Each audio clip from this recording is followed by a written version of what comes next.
जय श्री हरि। नमस्कार, मैं निर्मला रावत अपने YouTube चैनल में आप सभी का स्वागत करती हूँ। हिंदू धर्म में एकादशी तिथि का विशेष महत्व माना जाता है। इस दिन व्रत रखने से जीवन में आध्यात्मिक प्रगति, सुख, शांति और समृद्धि की प्राप्ति होती है। एकादशी के दिन सृष्टि के पालनहार विष्णु जी की पूजा का विधान है। यह दिन उनकी विशेष कृपा प्राप्ति और उन्हें प्रसन्न करने के लिए बेहद शुभ माना जाता है। हर माह में एकादशी व्रत रखा जाता है और यह सभी भगवान विष्णु को समर्पित है। हालांकि इनमें देवशयनी एकादशी को सबसे अलग माना जाता है। देवशयनी एकादशी पूजा विधि। देवशयनी एकादशी के दिन सुबह जल्दी उठकर स्नान करें। फिर व्रत का संकल्प लेते हुए सूर्य देव को जल अर्पित करें। इसके बाद विष्णु जी की पूजा के लिए सभी सामग्रियों को एक स्थान पर एकत्रित कर लें। इस दौरान पूजा की सामग्रियों में घी का दीपक, गंगा जल, पीले रंग का फूल, तुलसी जी के पत्ते, माला, सुपारी, हल्दी, चंदन, पान और इलायची आदि शामिल करें। फिर विष्णु जी की आराधना करते हुए उन्हें पीली मिठाई के साथ साथ तुलसी जी के मंजुले का भोग ज़रूर लगाएं। अंत में भगवान विष्णु जी की आरती के साथ साथ मंत्रों का जाप करें, जैसे ओम नमो भगवते वासुदेवाय नमः। विष्णु सहस्त्र नाम का पाठ करें। एकादशी कथा का पठन करें। देवशयनी एकादशी का महत्व। ब्रह्मवैवर्त पुराण में देवशयनी एकादशी के विशेष महात्म्य का वर्णन किया गया है। इस व्रत से प्राणी की समस्त मनोकामनाएं पूर्ण होती हैं। यह एकादशी आषाढ़ मास के कृष्ण पक्ष की एकादशी, जिसे योगिनी एकादशी कहते हैं, के बाद आती है। आषाढ़ मास के शुक्ल पक्ष की एकादशी को ही देवशयनी एकादशी कहा जाता है। इस एकादशी से चातुर्मास का आरंभ माना जाता है। इस अवधि में कोई भी शुभ कार्य जैसे विवाह या 16 संस्कार नहीं किए जाते। मान्यता है कि इस दिन से भगवान श्री हरि विष्णु क्षीर सागर में योग निद्रा करते हैं और फिर 4 माह बाद उन्हें उठाया जाता है। उस दिन को देवोत्थानी एकादशी कहा जाता है। देवशयनी एकादशी को महा एकादशी, तेलुगु में थोली एकादशी, हरि देवशयनी, पद्मनाभा शयनी तथा प्रबोधनी एकादशी भी कहा जाता है। देवशयनी एकादशी व्रत कथा। धर्मराज युधिष्ठिर ने कहा, हे केशव, आषाढ़ शुक्ल एकादशी का क्या नाम है?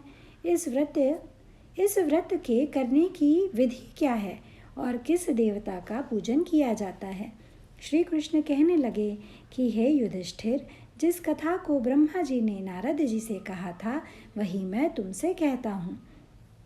एक बार देव ऋषि नारद जी ने ब्रह्मा जी से इस एकादशी के विषय में जानने की उत्सुकता प्रकट की।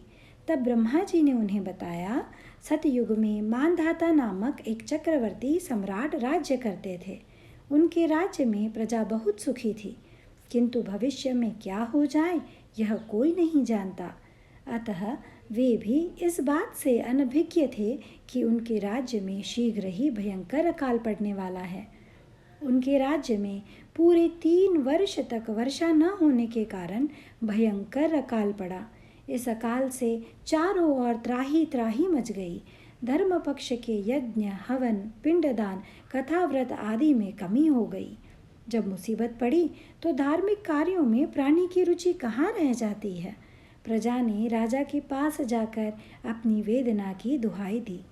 राजा तो इस स्थिति को लेकर पहले से ही दुखी थे।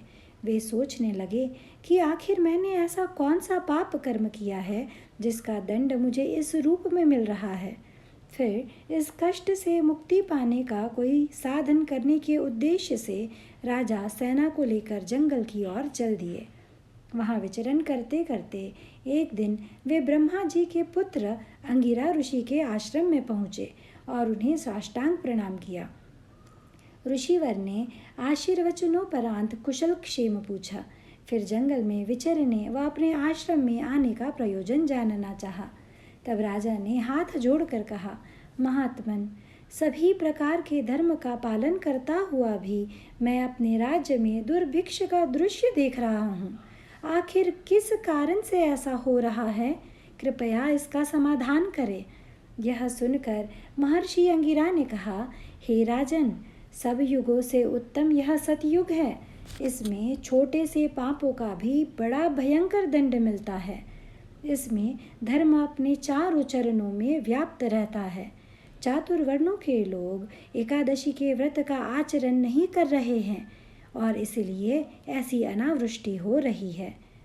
राजा ने कहा, कृपा करके आप कोई उपाय बताएं। महर्षि अंगिरा ने बताया, आषाढ़ माह के शुक्ल पक्ष की देवशयनी एकादशी का व्रत करें। इस व्रत के प्रभाव से अवश्य ही वर्षा होगी। राजा अपने राज्य की राजधानी लौट आए और चारों वर्णों सहित देवशयनी एकादशी का विधि पूर्वक व्रत किया। व्रत के प्रभाव से उनके राज्य में मूसलधार वर्षा हुई और पूरा राज्य फिर से धन धान्य से परिपूर्ण हो गया। ब्रह्मवैवर्त पुराण में देवशयनी एकादशी के विशेष महात्म्य का वर्णन किया गया है। इस व्रत से प्राणी की समस्त मनोकामनाएं पूर्ण होती हैं। जय श्री हरि। आशा करती हूँ आप सभी एकादशी का व्रत ज़रूर करेंगे। एकादशी के व्रत में अन्न का त्याग करना ज़रूरी है। अगर आप किसी कारणवश अन्न का त्याग नहीं कर सकते तो चावल का सेवन ना करें। हो सके तो पूरा दिन फलिहार करें। आपको ऑनलाइन एक कथा मिलेगी जिसमें किसी ने लिख दिया है कि एक शूद्र 3 वर्षों से तपस्या कर रहा है, इस कारणवश यह अकाल पड़ा है। यह बात शास्त्रवत नहीं है। आप स्वयं सोचिए, अगर यह बात सत्य होती तो महर्षि शूद्र की तपस्या रोकने को कहते, ना कि देवशयनी एकादशी का व्रत करने को कहते। और देवशयनी एकादशी का व्रत करने से ही राजा की समस्या का समाधान हुआ। ऐसी असत्य मनगढ़ंत कथाएं हिंदुओं में फूट डालने के लिए घड़ी और प्रसारित की जा रही हैं। कृपया इनके झांसे में ना आएं और ऐसे फूट डालने वालों से सावधान रहिए। आपस में एकता बनाए रखें। जय श्री हरि। श्री हरि अपनी कृपा दृष्टि हम सभी पर बनाए रखें। जय श्री हरि।